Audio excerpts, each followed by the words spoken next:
Yo soy Roberto Franquelli, como se pronuncia mi apellido. Yo mismo me tengo que corregir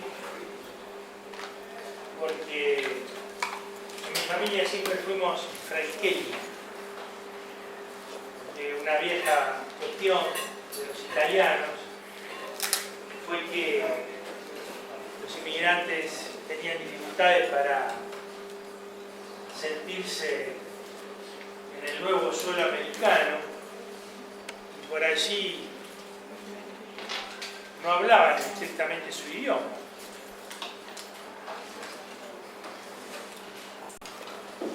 Por diferentes motivos. Algunos de ellos por cierta vergüenza o su afán de inserción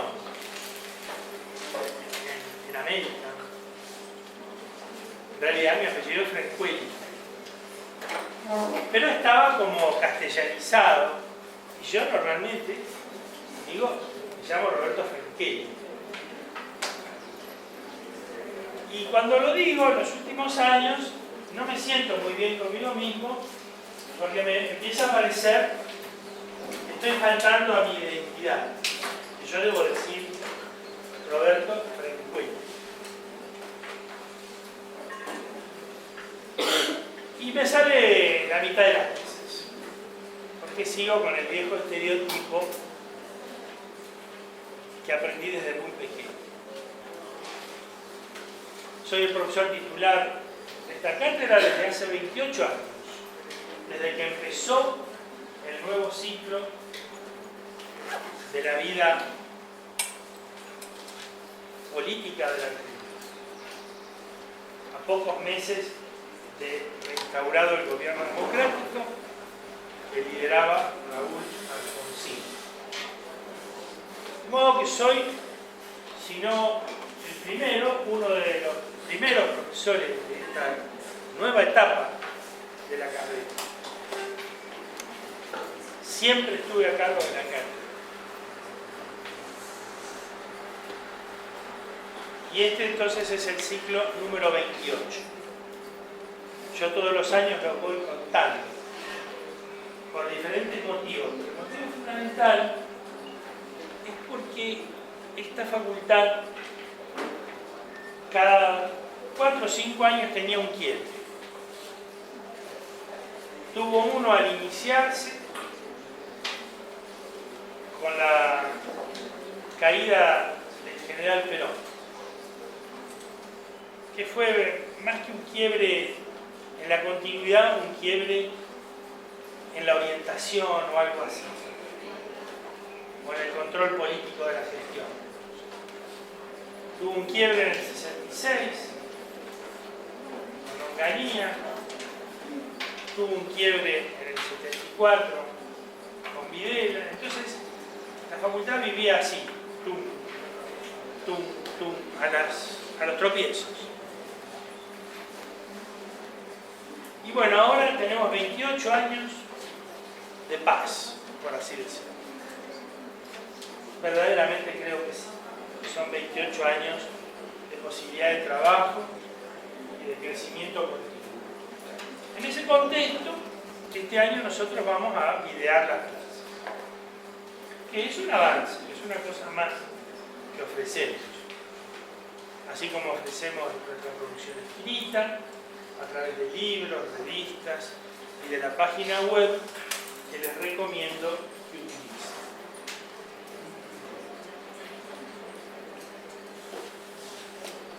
Una de las cosas de las que no me puedo desprender, como recién les contaba, en relación a mi apellido y las dificultades que tengo, es que no me puedo desprender que no me gusta que hablen cuando yo hablo. Es una cosa también que deriva de mis amadas maestras del positivismo, pero que antes que positivistas eran educadas. De manera que si alguien quiere hablar cuando yo hablo, se va afuera y habla todo lo que quiere. Yo no tengo ningún problema. Pero cuando yo hablo, deseo que nadie más hable. No porque sea autoritario, sino porque tengo una garganta que tiene ya varias décadas y además no quiero gritar. Bastante que tengo una voz potente. Pero por favor, les pido que se callen. Si quieren hablar de alguna cosa, se van. Y si no, se hacen señas o se pasan un papelito o alguna cosa. Pero, por favor, no. Estas cosas, lo de mi apellido, lo de que mis maestras eran las maestras de la primera o segunda generación de las maestras de Sarmiento, los chistes que hago con el positivismo, y toda esa historia, que por supuesto se habrán dado cuenta que no me refiero al positivismo comtiano, sino que me refiero a lo que sería un chiste simplemente sobre el tema, hacen a la identidad. En este caso, mi identidad personal. Pero esta clase de hoy, que se llama el sentido de la biológica, hace a la identidad de la cátedra, a la identidad de la materia y a la identidad de la inserción de la materia en la carrera de psicología. En realidad no hay clase que no responda a ese desiderátum, pero probablemente esta sea un poco más fuerte. La intención de dejarles a ustedes alguna idea de por qué la estructura biológica del sujeto 2, como se llama la denominación curricular de la carrera, la denominación internacional, académica de la carrera, la psicología, en cualquier lugar del mundo, nuestra materia se llama anatomía y psicofisiología. O si ustedes quieren, a secas, psicofisiología. Así se llama nuestra materia. La denominación curricular se llama estructura biológica del sujeto 2. Todo eso, como todas las cosas, tiene una historia y esa historia la iremos desplegando a medida que nos vayamos a encontrar. Tenemos, no digo un año, pero sí bastantes meses para ir trabajando, para ir conversando y de a poquito el sentido de la biológica, como se llama esta clase, se irá desentrañando. De todas maneras, no hay ningún problema que no se lo haga totalmente durante este año. Se sabe que la docencia tiene poder residual. Es decir, nosotros vemos que el contacto que tenemos con ustedes durante el año lectivo es de una cualidad que está muy urgida por pasar. Y está muy bien que así sea. Yo cuando era estudiante siempre decía, como decía también mi mamá, que vuelvo a nombrarla por segunda vez, ustedes van a ver que básicamente soy muy mamenco. A los locos se los corre por el lado que les paga. Y a los profesores titulares también. Se los corre por el lado que les paga. Ustedes quieren aprobar la materia, quieren salir lo más rápidamente posible y me parece válido. Para eso tienen que correrme para el lado que les paga. Yo y la gente que me acompaña, que, como ustedes saben, son mayoritariamente psicólogos, porque en 28 años una de las cosas que logré, y me ufano de ello, es armar una cátedra que tenga el 90% de docentes psicólogos y que tenga cada vez más gente que quiere participar en nuestra cátedra.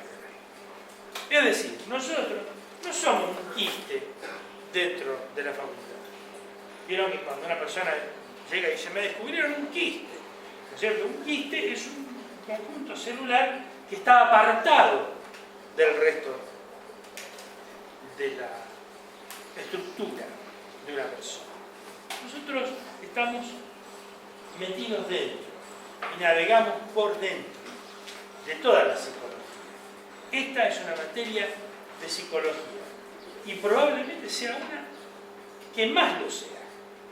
Eso está por demostrarse, por supuesto. Ustedes recién llegan y pueden sentir esto como una cosa altisonante de mi parte. Pero esta es una de las propuestas. Entonces, claro, vuelvo a lo que les decía. Este año estamos muy urgidos por pasar. Tenemos una promoción directa, que la queremos cuidar y no bastardear. Yo la saqué a la promoción directa, que tenía por una especie de inercia en los primeros años, porque muchas materias la tenía. La saqué porque me di cuenta que me laburaban, me trabajaban, ¿no es cierto? Se promovían muy fácil, me engañaban, era un engaño.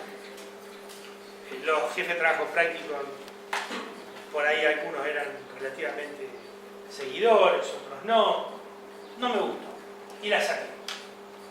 Ahora, en los últimos años, a favor del reblandecimiento afectivo que sufren las personas mayores, la volví a poner, pero con la esperanza de que los JTP y los demás colaboradores se pusieran también a hacer una evaluación. Hay una promoción directa, pero para ello tienen que trabajar, tener buenas notas, asistir a los seminarios, etc. O sea, corrernos por el lado que disparamos. Esto no quiere decir que deban ser personas carentes de espíritu crítico y de capacidad reflexiva y de discusión. Pero para discutir hay que saber. No se puede discutir, por ejemplo, qué quiere decir la decisión del yo en psicoanálisis si uno no leyó un trabajo que se llama La decisión del yo en el proceso defensivo. Y lo leyó de los libritos verdes de Amor Roto. No lo leyó de lo que dijo el profe en el salón una tarde medio trasnochado, cuando en realidad estaba hablando de Lacan. No, hay que leer ese trabajo. Y bueno, esto es lo mismo. Nosotros aceptamos toda clase de discusión, a capa y espada. Mis amigos en una época me decían D'Artagnan. Lamentablemente no me le parezco a las fotos que hay de D'Artagnan y estatuas y demás. Fotos no hay de D'Artagnan, en esa época no había fotos. Y yo me voy a batir a capa y espada, caballerescamente. Y a la primera gota de sangre, no va a haber ningún muerto. Porque los duelos se detenían así, a la primera gota. No había necesidad de matar. Lo que se duelaba era por el... Ya se van. Ya logré aburrir. Perfecto. Si en 3 minutos aburrí, vamos tranquilos. Entonces le decía que esa es la primera evaluación, la del primer año. Pero nosotros estamos haciendo una investigación, una evaluación a 10 años. Con gente que ya trabaja. Y es completamente diferente la visión de nuestra materia a 10 años. No sé si también hay un reblandecimiento afectivo en los egresados de 10 años de antigüedad, pero lo que sí parece haber es una sensación de que los contenidos de esta materia son útiles para trabajar. Pero no solo los contenidos, sino también la manera de ser. Porque en docencia hay dos cosas, como hay en general en la vida y en las profesiones. Uno es lo que uno sabe. Por decirlo de otra manera, el cúmulo de información que tiene. Y lo otro, que yo creo que es lo más importante, es lo que uno hace con lo que sabe. O cómo es, simplemente. Y en general tenemos un alto índice de personas que reconocen que el paso por esta cátedra les resultó interesante, útil en la práctica profesional, simplemente por el modo y también por los contenidos. Bueno, y empezamos con la clase. Generalmente ustedes saben que cuando uno arma un PowerPoint, por lo menos en el ambiente médico sucede, pero me parece que en otros también, uno trata de poner algunas figuras, algunas fotos, para hacer más simpática la cosa, digamos, ¿no? Algunos lo llaman distractores, lo llaman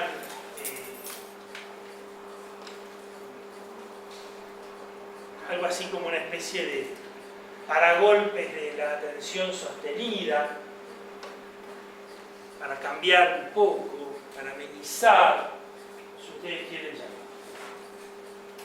Y a veces no tiene nada que ver las fotos con esto. Muchas veces al final de los PowerPoints, que es todo un idioma que hay, el del PowerPoint, aparecen muchas gracias con unos lirios y unas flores, que son en general horribles. En este caso no es así. Este es un amanecer y es una playa donde ustedes ven las olas y el mar. Voy a ir anotando algunas de las pavadas que digo, porque cada vez que digo una cosa me resulta interesante, ¿no? Una es poner acá el lenguaje del PowerPoint, que me gustó lo que dije, pero lo voy a dejar ahí a un costadito, ¿no? Para después volver. Y otra cosa es que dije atención sostenida. En realidad yo me estoy volviendo loco lentamente y me estoy transformando en un hipertexto. Entonces voy detrás del hipertexto. Pero bueno, vuelvo. Y vuelvo a esta imagen. Y en realidad no es un distractor. Esta imagen la elegí, primero como se eligen todas las cosas, porque uno tiene ganas y la elige con el corazón. Así es todo. Uno tiene ese primer golpe con las cosas. Desde los novios o novias hasta un par de zapatos o una bicicleta o un alfajor de maicena. Pero después me di cuenta que había elegido muy bien, porque el mar es lo eterno. El mar está siempre. Y se supone que salvo Poseidón y algunas de sus chicas que siempre jugueteaban por el agua alrededor de este dios que perdió la batalla con Atenea, supone lo eterno. Uno se acerca al mar y siente el ruido de las olas, ve su furia, a veces su mansedumbre relativa, y uno siente que está, si no frente a lo eterno, también frente a lo infinito. ¿Cierto? Siente esa emoción. Se mira el mar, ¿no? No sé qué le sucederá a los ribereños. Nosotros tenemos el río, que parece un mar, y que acá lo estoy viendo como un espejo inmenso, y a veces nos resulta indiferente. Pero para nosotros, los que no vivimos al lado del mar, siempre tenemos esa renovada emoción, y es hasta casi mejor no vivir al lado del mar, porque así uno experimenta eso. Y después está la playa, que también es eterna, que también siempre está, y uno supone que con sus transformaciones constantes, ustedes saben que los bordes siempre se modifican, el río, el mar están permanentemente jugueteando con la playa, cambian algunas formas, pero la playa también está. Los que somos no eternos, y si somos simplemente pasajeros, somos nosotros los que nos acercamos a esa escena, a la escena donde se encuentra lo eterno con lo contingente. Para decirlo en términos de los griegos, se encuentra la necesidad, que está desde siempre, que es lo fijo, lo que yo llamé lo eterno, e incluso lo infinito, con lo que es contingente, es variable, transitorio,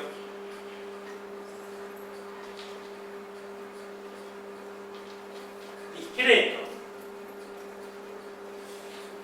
para oponerlo a lo infinito, que es discreto, lo que es matemáticamente limitado.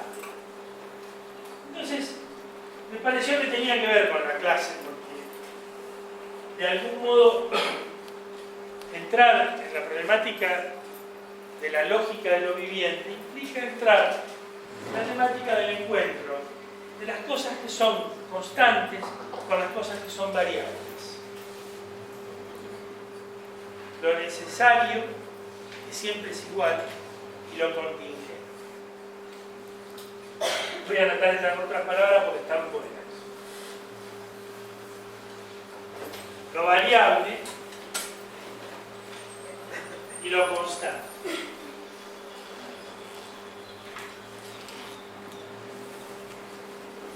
Es esa sensación emocionante cuando uno se acerca y dice esto debió haber estado desde siempre y seguirá estando.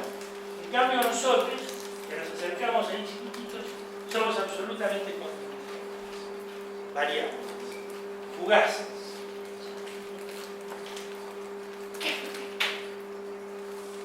Y bueno,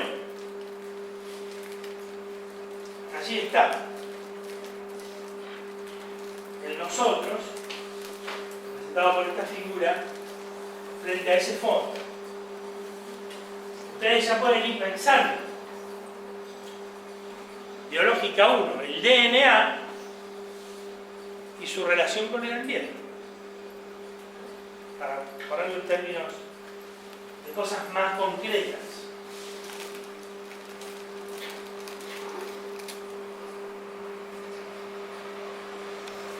Bueno, infancia temprana, neurodesarrollo y psiquismo es el título de una conferencia que yo di hace pocos días.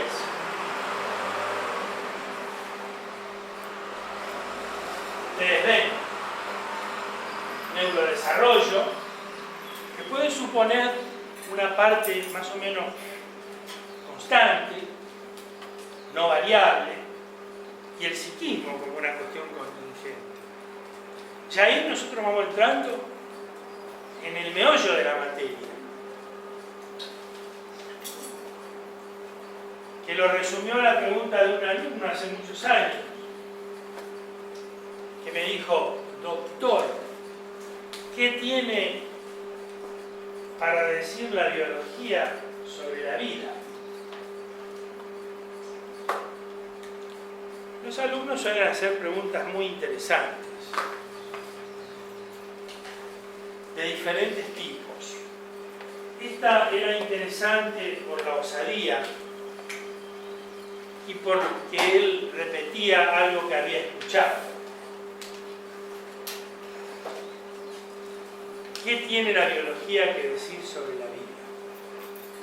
Este sería el tema de la clase de hoy, del sentido de la biológica. ¿Qué sentido tiene que ustedes tengan que hacer biológica? ¿Para qué corno pusieron esta materia en la carrera? ¿Qué dice este hombre del psiquismo? Porque el neurodesarrollo podría ser, más o menos. ¿Y qué puede decir sobre la infancia? Y mucho menos de la infancia del territorio. Bueno, yo di esta charla sobre la base de la clase del sentido de la biología. Y bueno, ustedes vieron que acá había un fondo. Y acá se repite. Bueno, esto tampoco es un distractor. También lo elegí porque me gustó, pero en realidad esta forma, que ustedes ven que tiene una interesante simetría y un cierto grado de belleza, es una linda forma, es una linda textura.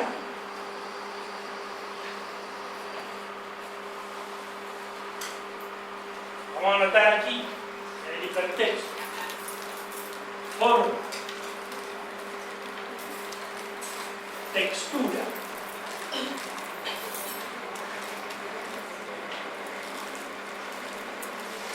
Es una forma. La forma y los sentidos. La visión, el tacto. También hay formas que están vinculadas a la música, ¿verdad? Lo auditivo. Esto es una cosa bien correspondiente a nuestra materia de psicofisiología. Pero vamos a ir un poco más allá. ¿Qué cosa es la forma?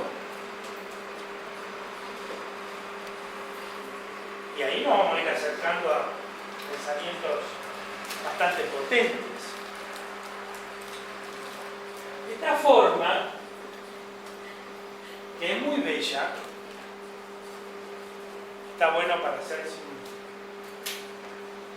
una ropita, si fuera un tejido, es la arena del encuentro entre el mar y la playa. Empecé a ver hace poquitos días que en cierto lugar de la playa, en extensiones muy largas, se armaba esta forma. Primero, como todo visitante prevenido, no entendí bien qué era, después empecé a ver que era bastante consistente, que se sostenía, que toda la mañana estaba. Me acordé de las formas que hay en las arenas del desierto, que he visto fotos muy interesantes. Nunca estuve en el Sahara, ni en desiertos del tipo.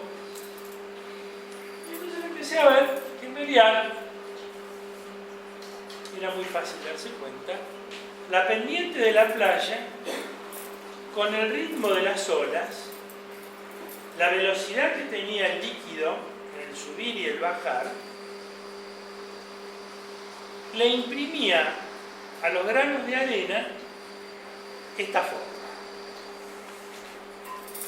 Y esto era el resultado de una interacción que era propio de dos fases y el encuentro entre dos fases. Si uno caminaba unos metros más hacia el agua, donde la velocidad de las olas es mucho mayor, la forma no se daba. Y si uno avanzaba mucho más arriba, donde ya el agua llegaba con muy poca fuerza, tampoco se daba. Y que los granos de arena de ese sector de la playa eran relativamente diferentes a lo del otro sitio. Me pareció que estaba ya en presencia de lo que es un conjunto de relaciones, de cómo dos cosas, cuando se unen de una determinada manera, y vuelvo a lo constante y lo variable, dan una forma, y que la forma tiene un sentido. La forma tiene un sentido.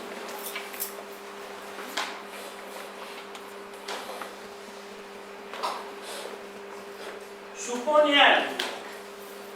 Estoy hablando del mundo inanimado, del mundo inmaterial, pero que ahí se consigue a través de una particular relación, una forma, y que la forma, a su vez, uno puede entrar en ella y encontrarle algún grado de significación. ¿Qué tiene que ver la forma con la clase que ustedes vinieron a escuchar? La anatomía es una forma. Cualquiera que cursó medicina o leyó un poquito de anatomía sabe que la anatomía es una ciencia morfológica de la forma. Y que la forma siempre importa un sentido.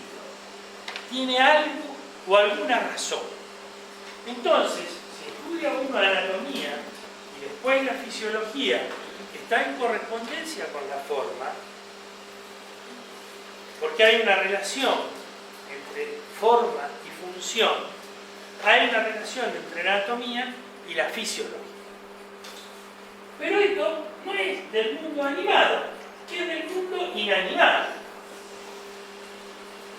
Y acá se nos abre todo un problema. Anatomía y fisiología. Forma y función.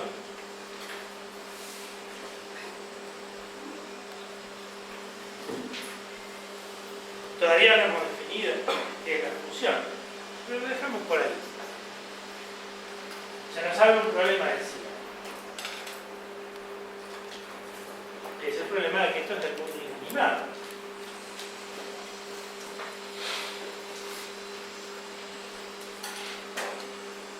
Hay una persona que dentro de un rato se lo voy a presentar que dice que hasta duda de que exista un mundo inanimado. Porque todo el mundo viviente tiene un sentido. Las mareas, el movimiento del agua, las lluvias, las hojas, todo es un conjunto sistémico. Nosotros no vivimos fuera de ese conjunto.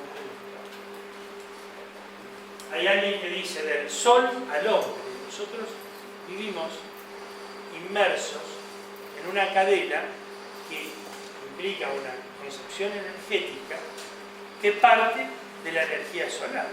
O sea, que no estamos separados de ese conjunto. Todas estas cosas son para ir pensando en la respuesta a aquel estudiante que me decía, profesor, ¿qué tiene la biología que decir sobre la vida? Si uno quiere ir un poco más lejos, ¿qué tiene la biología que decir sobre el sexo? ¿Qué tiene la biología que decir sobre el amor? Tantas otras cosas. Por supuesto que la respuesta de este chico, que no en realidad no hacía ninguna pregunta, sino que hacía una pregunta a modo de afirmación, era que no tenía nada que decir. Pero nosotros algo vamos a tratar de decir. Y ya dijimos algo. Un poquito. Esta es una textura también, pero es de una piedra. Una piedra que es antiquísima, que también encontré en las vacaciones. Y que tiene ese color, que no está dado. Y el color está dado por una particular reacción con la humedad del ambiente. O sea, que la piedra vive. Porque la piedra interpreta el ambiente y el ambiente se mete en la piedra. Parece ser que ni las piedras son insensibles. Pero bueno, mucho menos lo será una mamá con el bebé. Y acá viene para pasar una visita. Vayan buscándose un bebito. No propio. No es necesario por ahora, porque tienen que terminar la carrera. Les recomiendo que se reciban lo más rápidamente posible. Es un buen consejo. Así que bueno, quieren tener un bebito, tenganlo. Pero si no, se buscan uno para el trabajo de observación del bebé, que es una extraordinaria manera de aprender esta materia. Porque las cosas se aprenden haciendo. Escuchando una clase del profe, que puede tener más o menos desempeño discursivo, lo que uno puede sacar es alguna idea como para después irse a la casa y trafuquear ahí, y llegar a alguna conclusión, o orientarse para dónde hay que correrlo al loco para dónde va, etc. Pero esta materia se hace muy bien en los trabajos de observación, haciendo el trabajo de observación, viviéndolo al trabajo del bebé. Lo mismo que el de tercera edad, lo mismo que algunos ejercicios de neuropsicología o cosas que también están implícitos en el trabajo de tercera edad.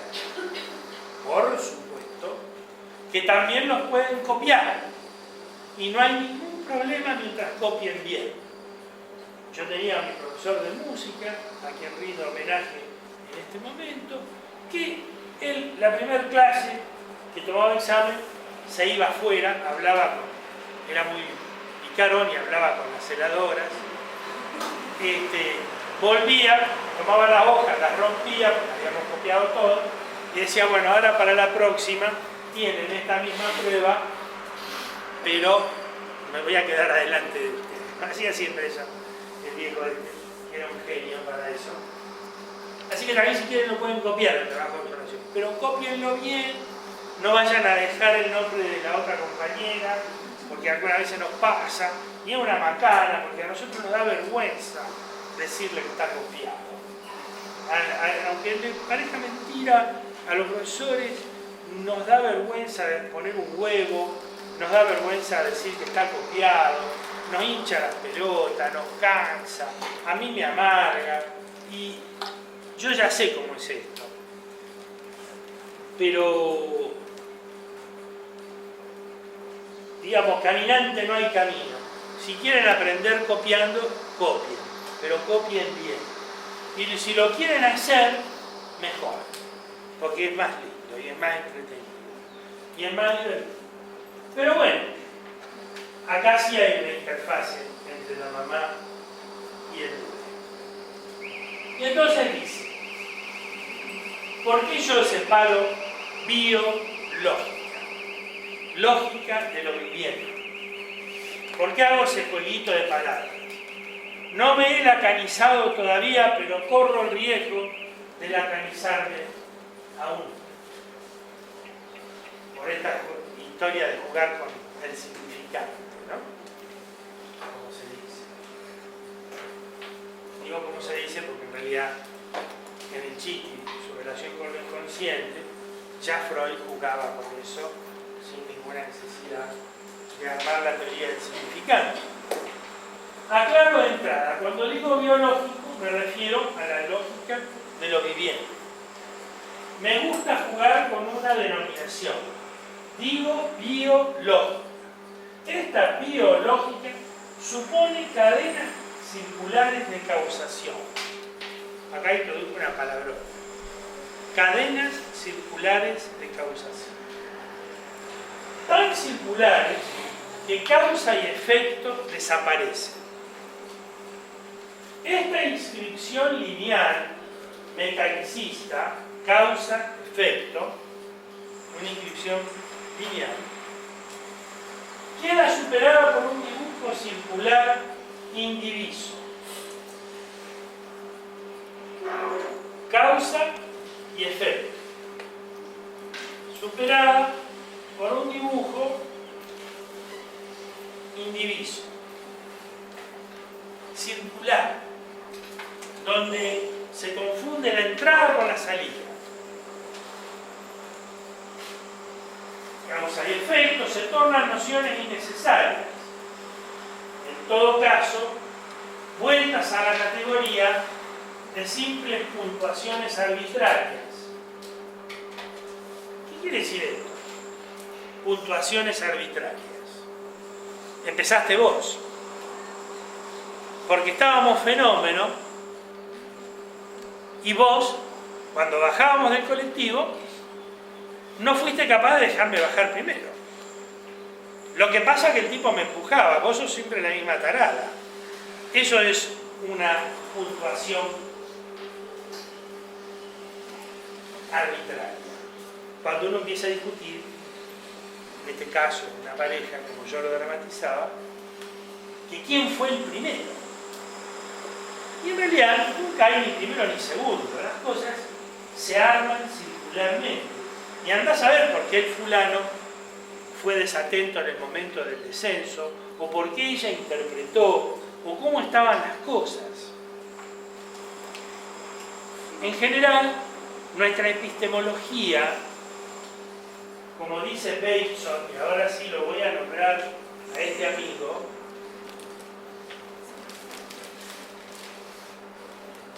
que va a figurar mucho en el hipertexto, como dice Bateson, en realidad causa y efecto son una convención donde arbitrariamente se dice esto es lo primero Y esto es lo segundo. Nuestra epistemología espontánea, como también dice Benson, no es la epistemología que se aprende en primero, segundo, tercero, cuarto, quinto, sexto, séptimo y octavo año de la carrera. Porque vieron que acá hay más epistemólogos que psicólogos, ¿no? Como digo yo, antes se decía esto del ejército. Hay más generales que soldados. En esta carrera hay más epistemólogos que psicólogos. Hay epistemología hasta octavo año. Hay 2 años más. Se van haciendo junto con los otros años. Hay epistemologías y todo eso. Entonces, Benson dice que uno, además de la epistemología explícita, que es esa que tiene que rendir, y todo su desarrollo y sus prioridades,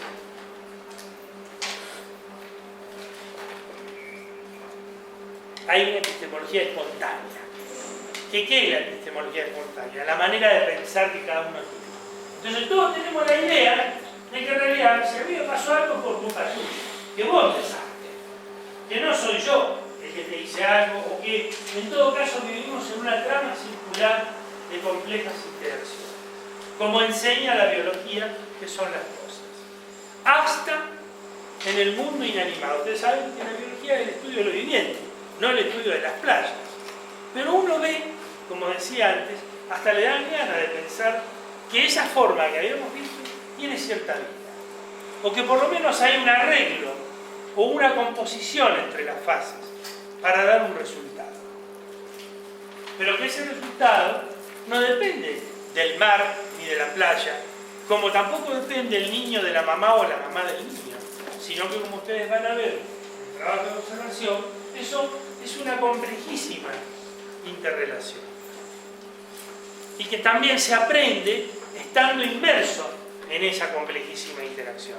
Por eso hay que ir a la casa del pibe, y no que el pibe vaya a otro lugar. Y hay que meterse ahí adentro, hay que perturbar esa atmósfera y tratar de respirarla un poco para ver si uno aprende haciendo.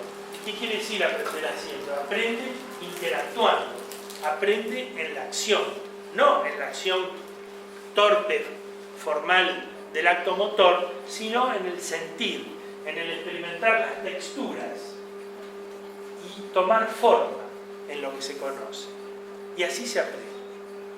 La epistemología espontánea nuestra es la de creer de que hay una línea, que la vida es una línea, que va de un punto a otro punto. Y así vivimos y caminamos por la vida. Todos.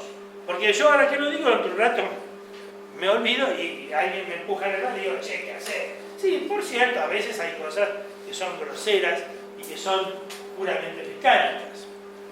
Por así decirlo, Newton, que es el padre de la mecánica, algo de razón tenía.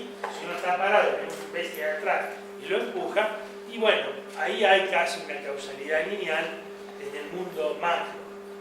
Pero siempre hay lugar para pensar que hay alguna otra cosa de una compleja interacción.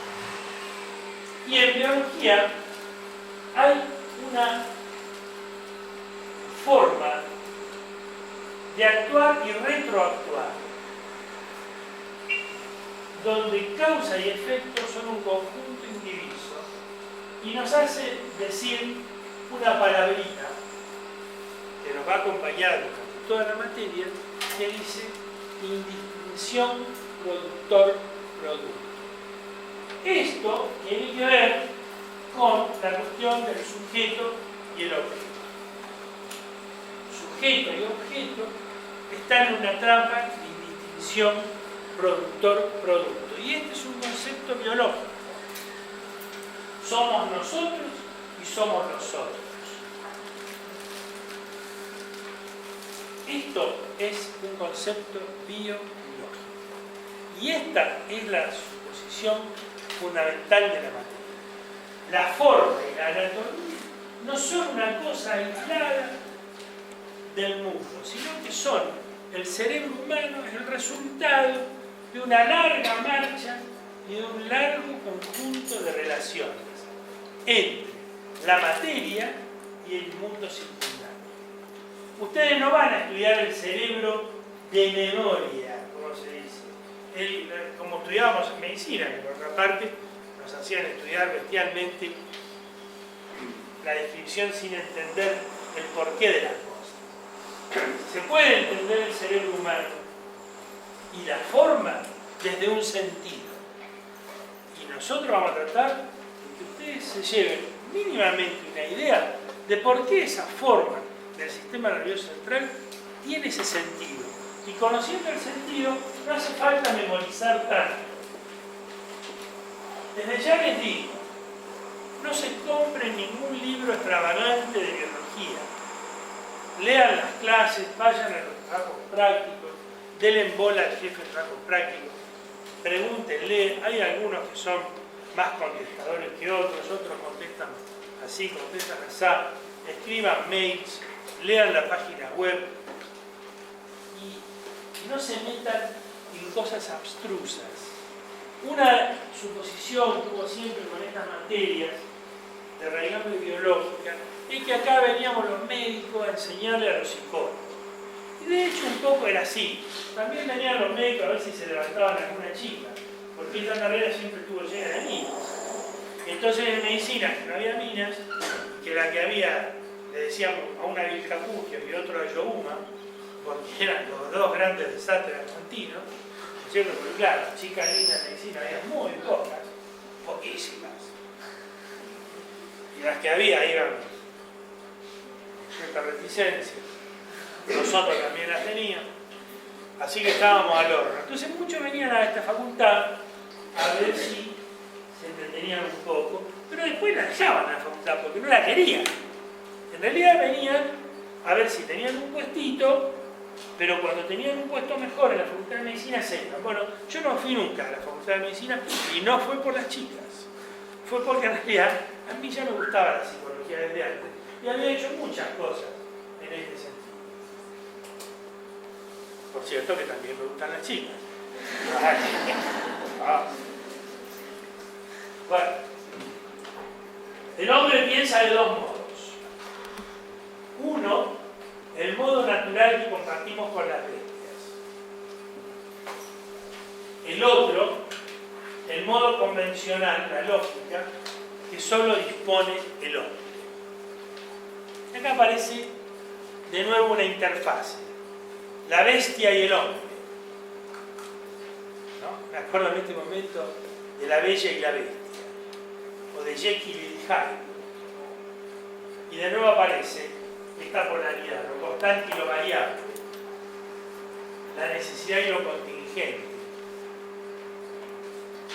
Dentro de un rato les muestro otra de esas polaridades, pero de todas maneras acá aparece un elemento fundamental, que es un hombre.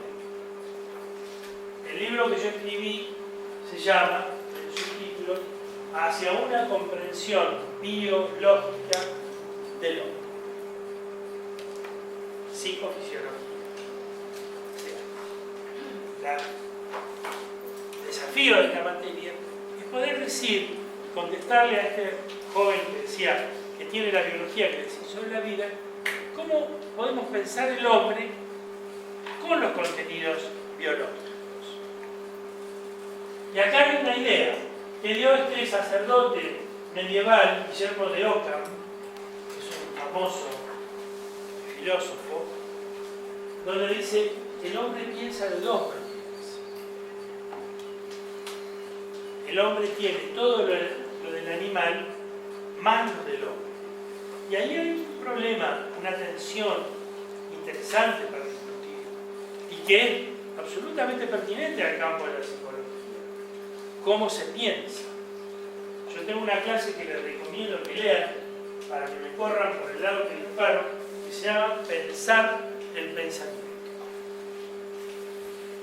Los políticos ignoran que en la base de sus problemas está lo biológico.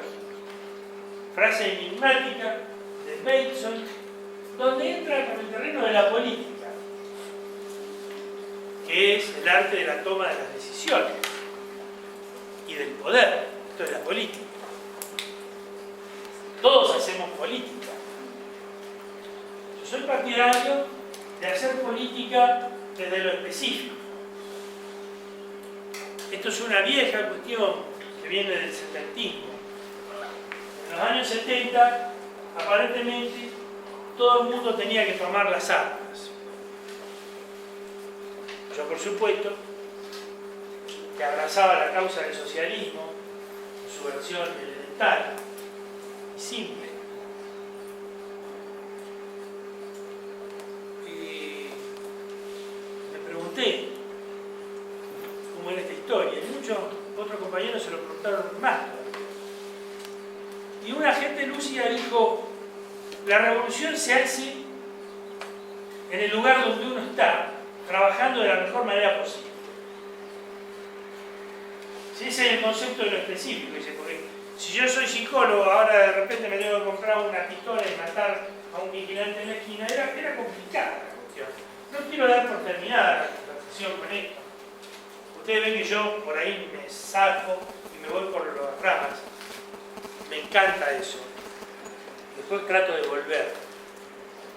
Pero aquí quiero ir tomando esta frase.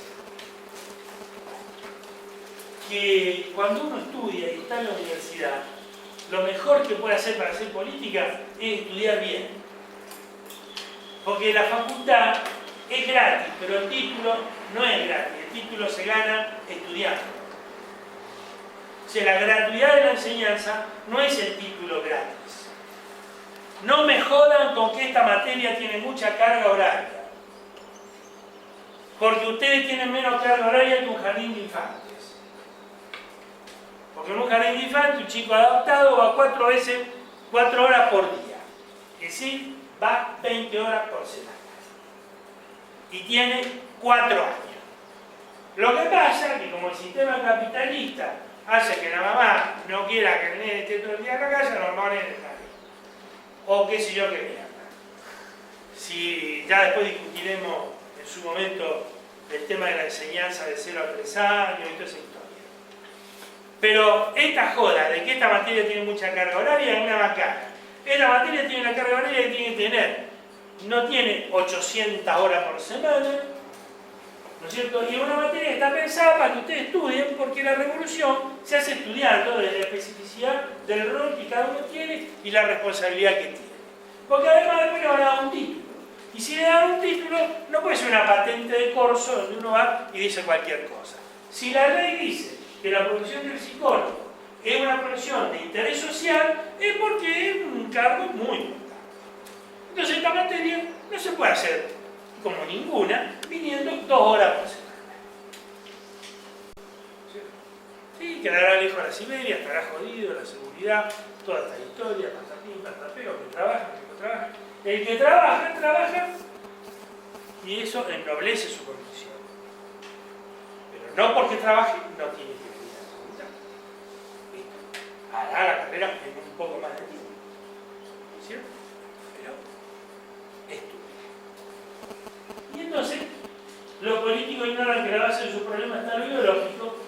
En parte, lo que Mason les quería decir, que los discursos que se dan en lo que se llama el lenguaje digital, acá abro otra palabra del hipertexto, que es el lenguaje convencional que estamos usando en este momento. Los discursos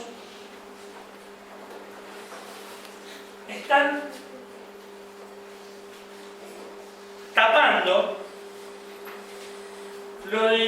lo que dijo Ockham: el hombre piensa de 2 modos, el modo natural que compartimos con las bestias, y las bestias lo que tienen es la defensa del territorio. Mean para que nadie se aproxime, dividen, y les va bastante bien de esa manera. Pero el mundo social es mucho más complejo. Entonces los políticos a veces se olvidan de que debajo de las interesantes intenciones hay otras intenciones que tienen más que ver con la posesividad y con el ejercicio de la dominación. Alguna vez he dicho, y se han enojado mucho conmigo, de que a los políticos no les interesa un carajo a la gente. Yo a veces pienso eso. Una vez lo dije delante de uno que había sido un importante diputado y se me enojó mucho. y me la banqué. Y a veces pienso eso, que a los políticos, la gente no les interesa. Esta historia de que somos nosotros y somos los otros es discursiva. Entonces, el que estudia, estudia. Y estudia, y desde la especificidad del estudio, defiende su lugar. Después, si uno si quiere, se compra un bufoso y hace alguna cosa y demás. Pero, para hablar de la revolución y para hablar de lo que yo considero un progreso, hay que estudiar. ¿No? Me parece muy bueno eso. Lo psicológico asienta en lo biológico, ya de alguna manera lo dije. Esta frase horrible la dijo Bion. Bion, acá nadie lo conoce por la cuestión de la defensa del territorio, pero Bion es el sacerdote máximo del psicoanálisis inglés, junto con Melanie Klein. Están los dos sentados, uno a la derecha y otro a la izquierda.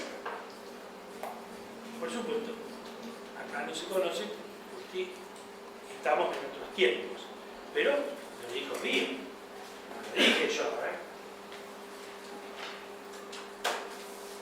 Primacía de lo biológico, supremacía de lo psicológico. Ustedes ven que la clase empezó con la playa y el mar, empezó con dos fases y seguimos con dos fases, lo biológico y lo psicológico. La necesidad y el ambiente, si quieren decir. Este hombre dice, lo biológico está primero porque es lo más extenso y lo menos complejo. Pero de lo biológico emerge lo psicológico, que es lo que lo recubre y lo que le da otro sentido, pero que es más efímero, es más discreto, es más fino, si ustedes quieren decirlo. Entonces aparece en esto el concepto de primacía y supremacía. Y bueno, yo casi que iría cortando. Y me parece que voy a seguir en la próxima, que ahí sí arrancamos con el seminario ese. Naturaleza y cultura, cuerpo y mente. Ahí está un poco el eje central, el eje profundo de la materia. El puente.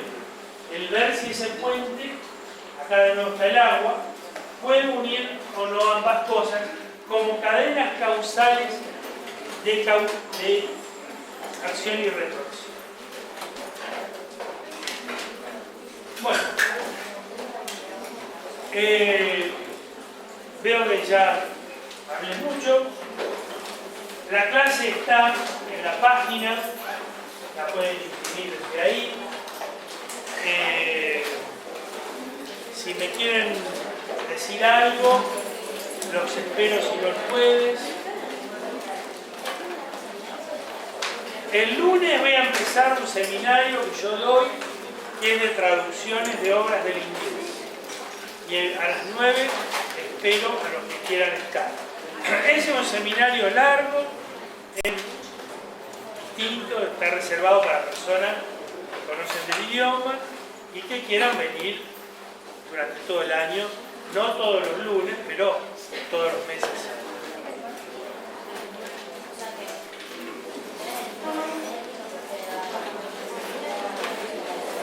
Para que ella me hace una pregunta. Yo doy un seminario de traducciones que no lo doy en esta clase. Los seminarios que doy en esta clase son 3 clases, un grupo de alumnos y una evaluación. ¿Se entendió? El seminario de traducciones yo lo doy aparte. O sea, el lunes es de traducción, para que no se quilombifique. Ahí no tienen que venir, salvo el que les guste para traducir artículos en inglés, que son artículos de la materia, modernos, interesantes, están en inglés, los discutimos en castellano, los traducimos en inglés en castellano y hacemos después una socialización del artículo. Hemos traducido libros. Pero eso tiene nada que ver con esto que yo voy a hacer acá.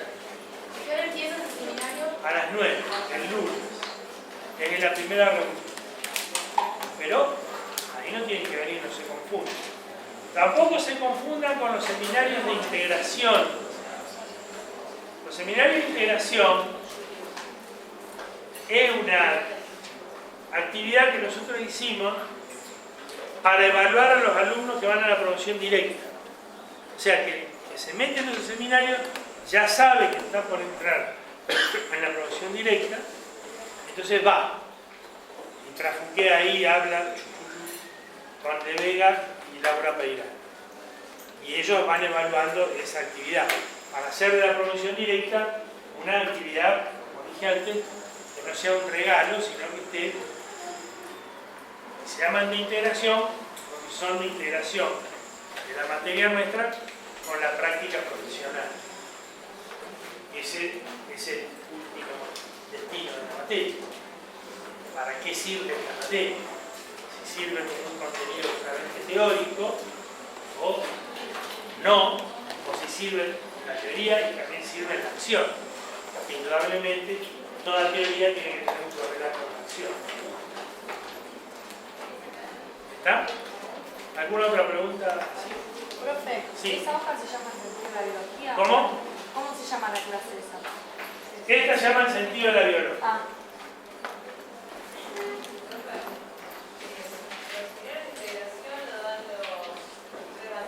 Sí. En los horarios de los teóricos de ellos, y ellos los largan un poquito más adelante, cuando cerca del primer parcial, empiezan con 1, bueno, después ya el alumno, como tiene que tener 8, ya más o menos va sabiendo, y los va haciendo. Es la primera disciplina que habla de la diversidad. En la biología lo homogéneo es la muerte. Esto lo habrán estudiado en biología 1. Es una cosa que es completamente homogénea, inerte. El dibujo en la playa se arma porque son todos elementos que no son inertes. Se mueven, tienen velocidad, tienen cierta constancia. Hay un baile, hay un ritmo entre la playa y el agua. Como hay entre la mamá y el bebé. Como hay entre el DNA y una clase. Porque ustedes, cuando están acá con el DNA, no es que el DNA está quieto, el DNA está trafuqueando y escuchando la boludez que yo digo y va sintetizando proteína y va almacenando en la memoria y van eligiendo y recortando cada cosa que yo digo y la van armando de acuerdo a la diversidad que tiene cada uno de ustedes. Porque cada uno escucha distinto. ¿No? De modo que la biología es de la diversidad. Por eso es bueno hacer el seminario con otra persona. Y si no quieren hacerlo conmigo, no lo hacen. De hecho, yo le digo una cosa. Esta clase está llena de gente, el narcisismo está hoy. No digo 10, le falta algo, 9. Siempre falta algo. Pero después se cansan y no vienen más. Se empiezan a dispersar. Si los teóricos no son obligatorios, casi nadie viene. Lo que va a ser obligatorio es que quiera hacer un seminario. Yo voy a dar de diversos personajes en busca de un autor, junto con este sentido de la biológica. Después voy a dar un seminario sobre anatomía, que tiene un título también interesante. Después le voy a contar el título, pero está en la página web. Y voy a dar otro sobre teoría de los dispositivos. Y bueno, los que vengan lo hacen. Sí, disculpa, el seminario después de esta clase. La próxima clase y que sería la segunda, la tercera y la cuarta va a ser el primer semestre. ¿Y el teórico qué? Es lo mismo. Ah. Entonces el que quiere viene y escucha un teórico. Ah, o sea, teórico y seminario sería como la misma clase. La misma clase, lo que pasa es que puede venir un chico que no haga el seminario. Que no le interesa. Y no hagan el primero necesariamente, porque después eligen. Cuando ustedes ya conocen un poco, eligen mejor. Se anota la